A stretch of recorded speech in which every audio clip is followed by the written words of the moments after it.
This is India century. ये India की सदी है, not decade but this is India century. क्या ये बात हकीकत है?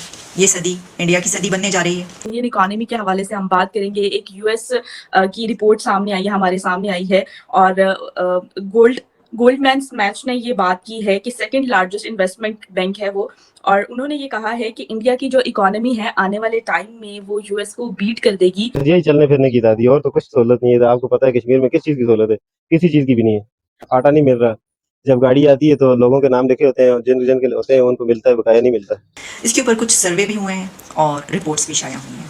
न्यूयॉर्क टाइम्स कहता है, will this be the Indian century? वहां पर हम डेवलपमेंट देखें तो इतनी डेवलपमेंट है कि दुनिया भर की इन्वेस्टमेंट वहां जा रही है, पाकिस्तान में नहीं आ रही। क्या वजूहात है? क्या कश्मीरी इस काबिल नहीं है, या पाकिस्तानी गवर्नमेंट इस काबिल नहीं है? क्या वजूहात है?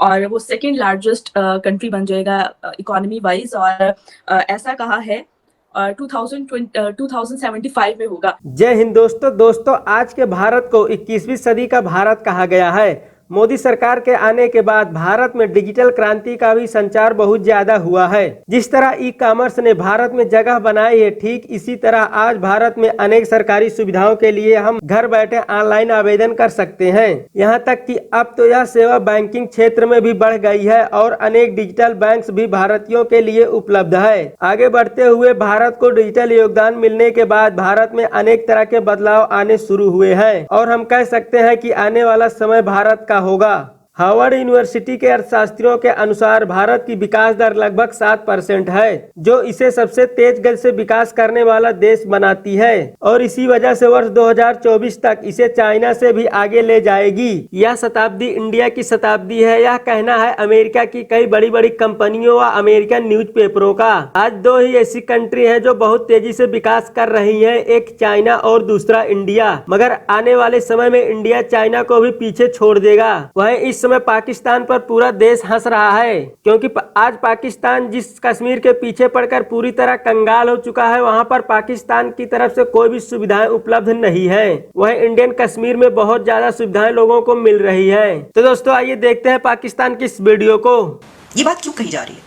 एक खास पॉइंट वो आता है कि जहां पर दो कंट्रीज जो कि साथ साथ चलते हुए या आगे पीछे कभी होते हुए दिखाई देते हैं, कि लगता है कि ये आगे निकल देंगे और अमेरिका के बाद अब यही इस सेंचुरी को आगे चलाएंगे, वो है इंडिया और चाइना। लेकिन वो कौन सा पॉइंट आता है कि जहां पर चाइना पीछे रह जाता है, ये आपको बताएंगे।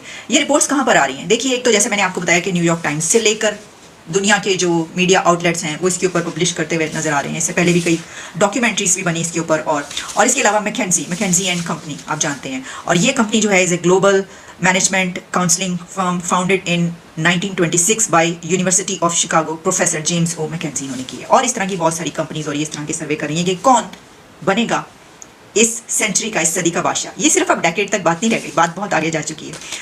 तो जैसा मैंने आपको ये बताया कि क्या ये सदी इंडिया की सदी बनने जा रही है, इसके ऊपर थोड़ी सी जब हम नज़र डालते हैं कि वो कौन सी ताकतें हैं, वो कौन से पॉइंट्स हैं, वो कौन से एडवांटेजेस हैं, बेनिफिट्स हैं इंडिया के पास, जिसकी वजह से ऐसा हो सकता है। कहा जाता है कि जो 19वीं सदी है वो ब्रिटिश यूनाइटेड किंगडम यानी कि बरतानिया की सदी थी, जो 20वीं सदी थी वो अमेरिका की सदी थी, और जो 21वीं सदी होगी वो इंडिया की सदी होगी, यानी century. 19th century UK, 20th century America and 21st century India. जो मैंने आपको पॉइंट कहा, पहले उस पॉइंट की बात करते हैं कि वो कौन सा पॉइंट है कि जिसमें चाइना पीछे रह गया है और इंडिया आगे बढ़ गया है। एक ग्राफ आपको नजर आ रहा है, न्यूयॉर्क टाइम्स की रिपोर्ट में एक ग्राफ है, और इसमें आप देख सकते हैं कि एक पॉइंट आता है कि इससे पहले तक चाइना ऊपर जा रहा है और इंडिया भी ऊपर जा रहा है, लेकिन इंडिया उससे नीचे है काफ़ी। लेकिन फिर एक पॉइंट आता है कि जहाँ पर चाइना अचानक से नीचे चला जाता है और इंडिया ऊपर बढ़ता चला जा रहा है। इस वक्त इंडिया की एक सबसे बड़ी पोटेंशियल या ताकत जो उसे मिल चुकी है वो है कि वो चाइना को सरपास कर चुका है अपनी पॉपुलेशन में। India is the most populous country in the world. आबादी के लिहाज से इंडिया सबसे बड़ा मुल्क बन चुका है। अब आप कहेंगे कि आबादी तो कमज़ोरी भी हो सकती है, अगर इतने लोग हो गए तो खिलाएंगे कैसे, क्या करेंगे? तो यही तो वो पॉइंट है कि जहाँ पर इंडिया ने ये कर दिखाया है, और वो इस तरीके से कि देखिए, जब किसी की आबादी सबसे ज़्यादा होती है तो उसके उतने ही क्रेडिट्स भी होते हैं। जिसकी जितनी आबादी होगी दुनिया में उतने ही ज़्यादा वो पोटेंशियल प्रोवाइड कर सकेगा, वो उतना ज़्यादा यूथ दुनिया को दे सकेगा।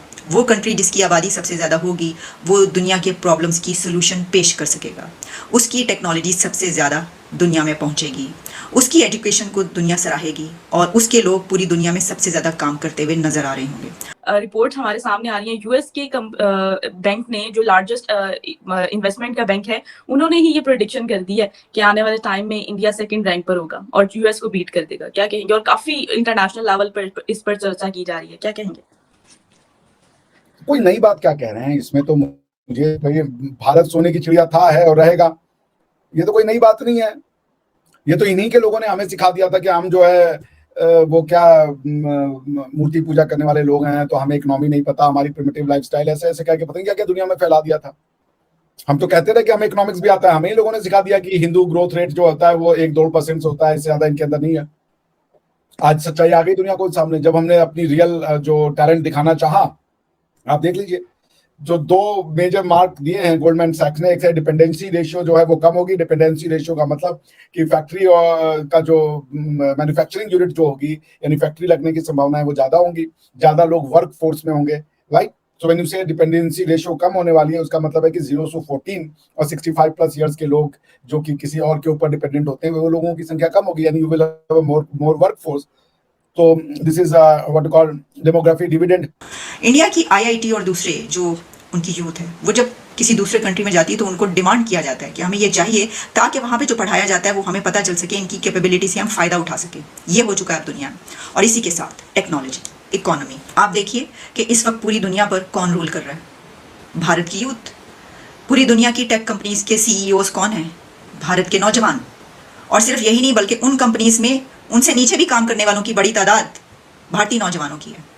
अच्छा, इसी से जब हम थोड़ा सा नहीं बल्कि बहुत ज़्यादा आगे बढ़ते हैं तो हम ये देखते हैं कि ये तो सिर्फ टेक कंपनीज तक बात नहीं रही, ये बात तो पहुंच चुकी है 10 डाउनिंग स्ट्रीट से लेकर वॉशिंगटन डीसी तक। क्योंकि हमें इस वक्त जो हुकूमतें कर रहे हैं दुनिया पर, उनमें वाइस प्रेसिडेंट से लेकर और जितने बड़े बड़े ओहदे हैं उन पे इंडियन लोग ही नज़र आ रहे हैं। आप ऋषि सुनक से शुरू हो जाइए और पहुंचिए आप कैमला हैरिस तक। तो अभी तो आपको शायद आपको मालूम हो या ना मालूम हो कि क्या प्रेसिडेंट भी अमेरिका का इंडिया का कोई बन सकता है। इसकी वजह यह है कि जब आप देखते हैं कि 2024 के इलेक्शन की रेस में कंटेस्टेंट्स कौन है तो उसमें इंडिया का एक नाम सामने आता है और वो है विवेक रामास्वामी। अब विवेक का कितना ब्राइट चांस है या नहीं है, लेकिन वो इलेक्शन की इस दौड़ में शामिल होंगे। और जब मैंने उनको देखा तो मुझे लगा कि जिस तरीके से पहली मरतबा ओबामा ने इलेक्शन लड़ा था और बहुत ही वो एनर्जेटिक और एक ऐसे कैंडिडेट के तौर पर सामने आए थे जिनमें बहुत पोटेंशियल नजर आ रही थी, लग रहा था कि भाई इस मरतबा जो है वो अमेरिका का प्रेसिडेंट ब्लैक होगा, और वो हुआ। तो क्या आगे अब प्रेसिडेंट भी इंडिया का हो सकता है वाइस प्रेसिडेंट के अलावा? तो ये तमाम वो लॉजिक्स और रीजंस हैं जिसकी बिना पर ये कहा जा रहा है कि ये सदी और ये सेंचुरी जो है वो इंडिया की है। मेरे कहने का यही मतलब है कि हम देखिए, हम भारत माता का जो समय था, भारत माता का समय वो वापस आ गया। 600-700 तक मेरी माँ ने बहुत पीड़ा सहा है, अब इसके बच्चे इसको इसकी ग्लोरी वापस लौटा रहे हैं। तो गोल्डमैन सैक्स और ये इन्हीं लोगों ने एक समय आके कहा कि हमें इकोनॉमिक्स नहीं आता, हमें पॉलिटिक्स नहीं आता। आज यही लोग कह रहे हैं कि हम 2050-75 में दुनिया की सर्वश्रेष्ठ इकोनॉमी बनेंगे। इसमें कोई शक नहीं है, मेरे लिए कोई बहुत बड़ी न्यूज नहीं है, ये होना ही है, क्योंकि यही हमारा इतिहास था। और इतिहास अपने आप को दोहराता है, मैं इसको मानता हूं। इतिहास अपने आप को दोहराता है। भारत का इतिहास एक स्वर्णिम इतिहास रहा है। भारत ने दुनिया को ज्ञान दिया है, विज्ञान दिया है, अर्थ दिया है, फिलॉसफी दी है, मैथमेटिक्स दिया है, फिजिक्स दिया है।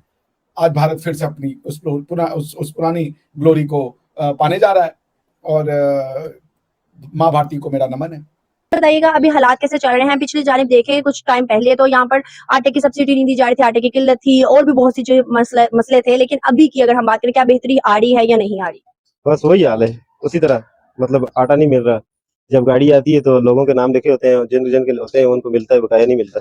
मतलब किन लोगों के नाम लिखे होते हैं? जिनके भी होते हैं, मतलब जो बंदा हाजिर होता है, जिसका नाम लिखे गया वो उसको मिल जाता है, जो नहीं जाता उसको नहीं मिलता। तो फिर वो लोग क्या करते हैं जिनको नहीं मिलता? जिनको नहीं मिलता बस वो बेचारे चुप होकर चले जाते हैं घर तोड़ के। मुझे बताइएगा कि पाकिस्तान को 75 ईयर्स हो गए आजाद हुए, और आजाद कश्मीर को भी पाकिस्तान के साथ मैच हुए 75 ईयर्स हो गए। 75 साल के अंदर आजाद कश्मीरियों को कौन से राइट्स दिए गए हैं? क्योंकि आजाद कश्मीरियों का नाम ही आजाद कश्मीरी रखा गया है। तो क्या आजादी किस चीज की आजादी मिली है? क्या सिर्फ रहन सहन चलने फिरने की आजादी है या फिर और भी सारी आजादी है? बस यही चलने फिरने की आजादी, और तो कुछ सहूलत नहीं है। आपको पता है कश्मीर में किस चीज की सहूलत है? किसी चीज की भी नहीं है।